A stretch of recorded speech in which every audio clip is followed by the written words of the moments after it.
The Zurich Classic is over, guys. Unfortunately, I wasn't around. I didn't watch much of it. I was kind of keeping up on the PGA Tour app, seeing results. I was busy.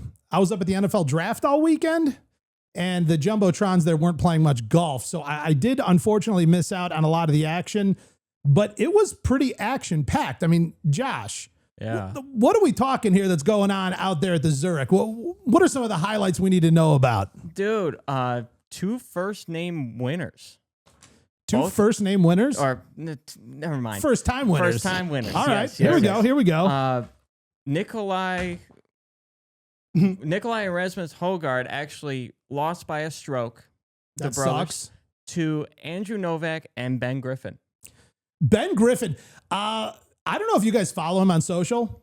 Dude's a great follow. He's been like documenting his entire journey, like onto the PGA Tour. He's always giving like an inside look. Like he'll do like a breakdown of like what it cost me this week to play on the PGA Tour. And it's a lot of fun. Wait, that's that guy? He's one of the guys. There's a lot of guys who do it, but he's, I think, one of the only guys who's an actual PGA Tour player who's doing it.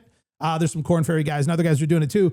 But I don't know. It tends to be the most interesting from like the higher level players because their expenses are much higher. And I don't know. We all just want to peek behind the curtain at a PGA Tour event. And Ben Griffin has given it to us. I think he's got like over 100,000 followers. Here's a question. At what point are you a content creator or a pro golfer? Like, is he a content creator gone pro golfer? Or just because you have a lot of followers doesn't mean you are one? I think it's the money. Of whatever you're making more of, that's what you are. Ooh, you know what? I actually really like that delineation, if you will. Like DeChambeau's still a golfer. DeChambeau's still a golfer. I mean, he's clearly. There's no chance he will ever make more money than he did from golf, which is live and stuff. Yeah. Wesley Bryan, YouTuber. Ooh, wow. That's a hot take. Yeah.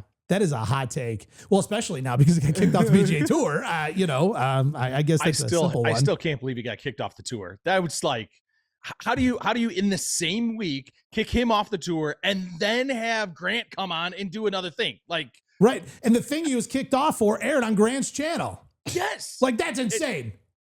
I don't know. That's a little side clip for that's people who haven't seen what happened.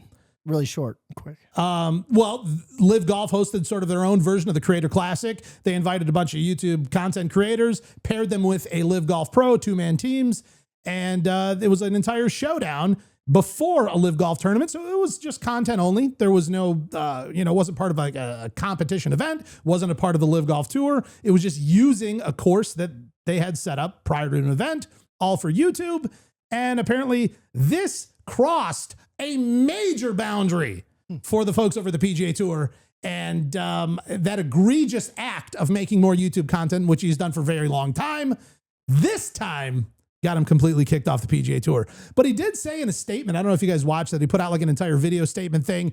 And he said that his right as a PGA Tour member is to appeal this violation. So he's going to be going through that process. And he's not happy about it all. I'm not a fan of him not being happy about it, but also at the same time still saying I have so much respect for the PGA Tour. Like, I'd be pissed. Well, I'd he's be like, thinking about screw them. Tactically coming back because, like, is this a Sandlot Forever ban or is this like a? He's suspended. Oh, okay. Well, he's not banned. He's suspended. So then he's cool. Well, also, what is he gonna do? Say, I hate the PGA Tour, but hey, wait, reinstate me? Yeah, like, of course, you big dummies. You got it wrong this time, you idiots. Big stupids. God. Well, there was that thing at the Masters this year where Jordan Spieth was talking about mud balls. And by him talking about mud balls, we learned that they're not supposed to talk about mud balls. Yeah. And he sort of like stepped out of bounds by like discussing something that's a real part of golf. But apparently like the Masters doesn't want to be known for having mud or something. I'm not sure. But it's a similar environment where people are like, my ball did strange things for unknown reasons that, are still a mystery to me because I can't use the term that explains what happened to it. So like the Masters has like toxic, egotistical illusions of stuff you can't talk about. No, they don't. No, not at all. Absolutely. They don't at all. It's like the mafia. Gary. I'm never getting invited now. Yeah, you're out. You're iced.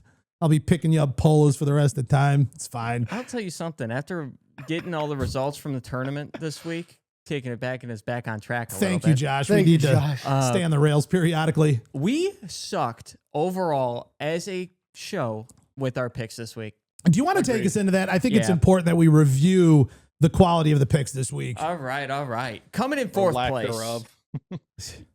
Yours truly, me, with Ashke, Batia, and then Thank Carson you. I Young. love it. And then tied in second place, we have another tie. Dan and Rich. Dan with Wyndham Clark and Taylor Moore. And Rich with Colin Morikawa and Kurt Kitayama. And then in first place, first time in a while, Woo! Gary with Rory McIlroy and Shane Lowry. The sad thing is they only tied for 12th. So it's not like we won. So You know what? Here's Josh, the thing. where were all the teams ranked at? all of ours.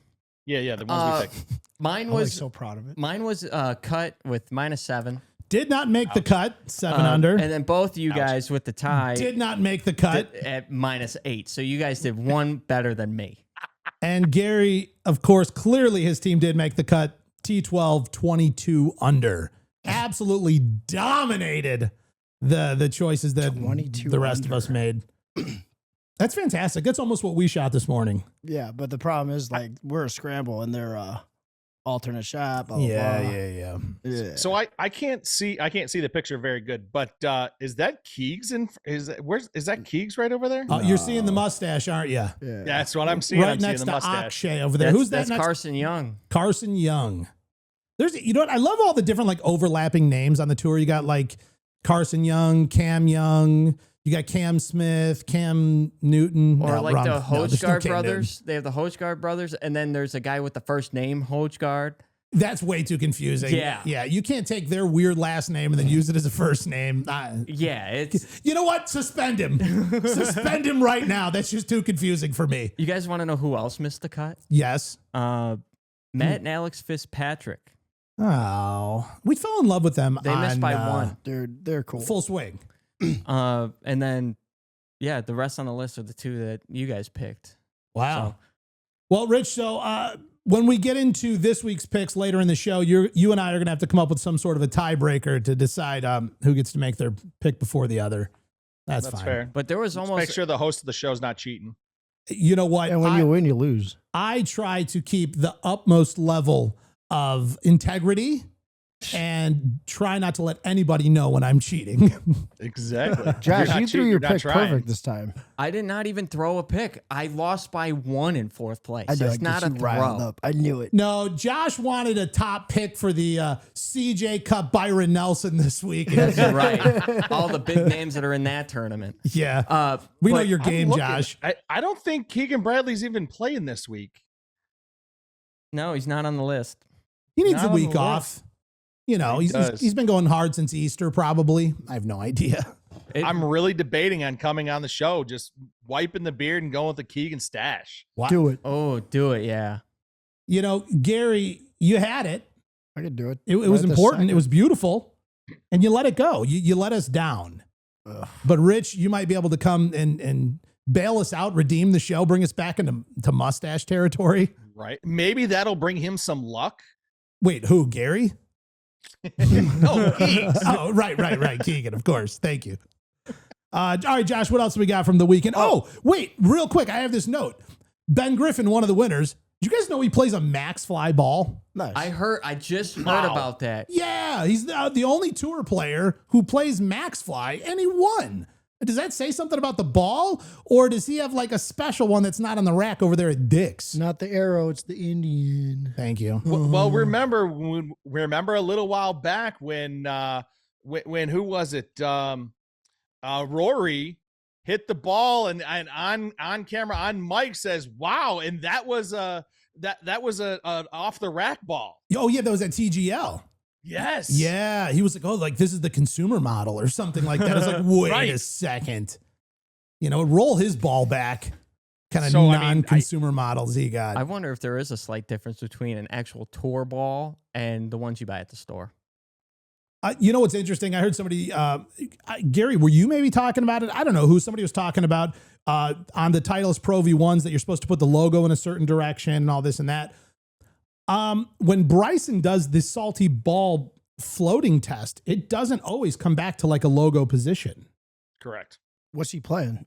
He's Pro V1 left dash. Okay. As soon as I heard somebody, because I heard that this week as well, like you got to put the ball in a certain spot. I'm like, nope, that's definitely not true because Bryson has proved that completely wrong. But Bryson's going for center of gravity of the ball rather than like the ability to hit it longer by placing the Pro V symbol towards the target versus the Titleist vertical logo of getting a softer feel for par threes in my head.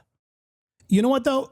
Golf is in all of our heads. So if And that's souls. where it lives in your head and in your soul, then it's true. Facts. It's facts. Without a doubt. Thank you. Moving on. There were weather disruptions and broadcast disruptions this week. We almost had a Monday finish.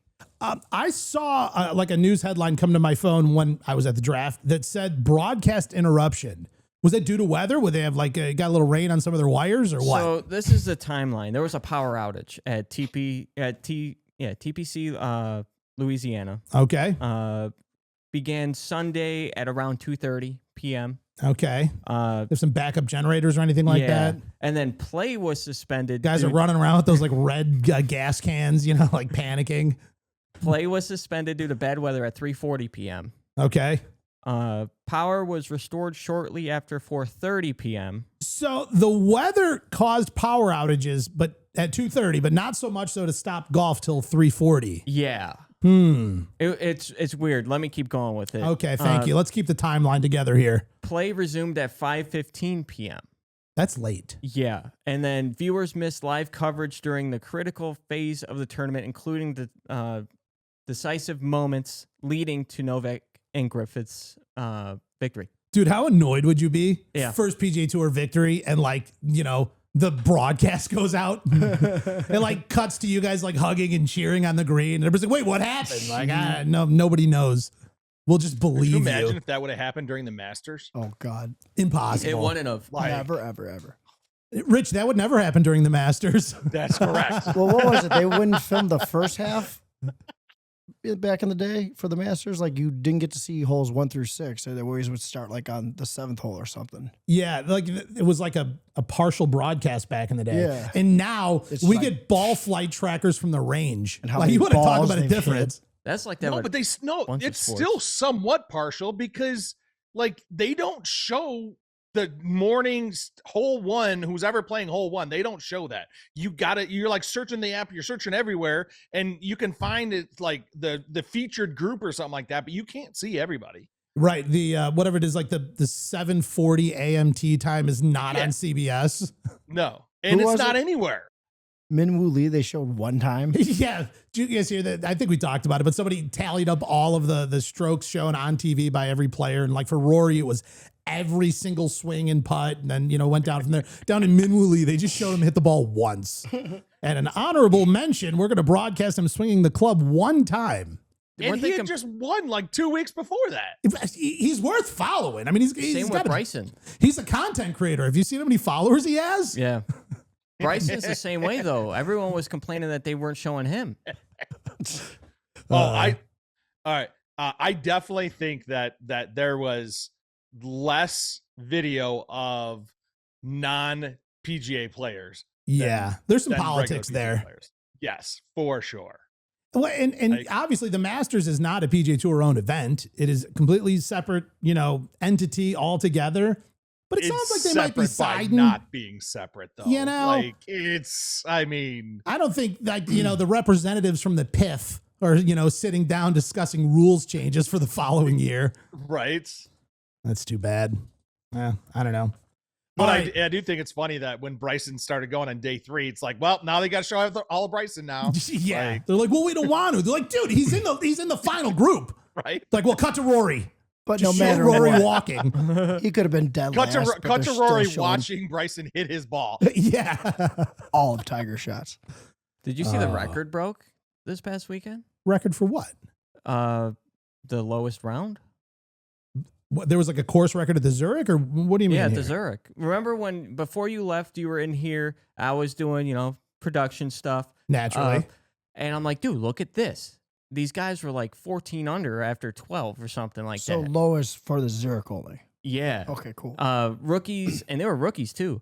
Rookies Isaiah Zalinda and Kevin Velo set a new Zurich Classic record with a 14 under 58 in the 4-ball format. I'm curious, whenever somebody sets a course record or ties a course record, usually like it goes up in the clubhouse, it's like on a plaque and like they're, memorialized there for, however long they hold the record. But in this format, like they broke the record for the Zurich tournament, but does like the clubhouse recognize that ongoing? It's like, well, I mean, you didn't like break the course record. You guys together played like a team event and did really well.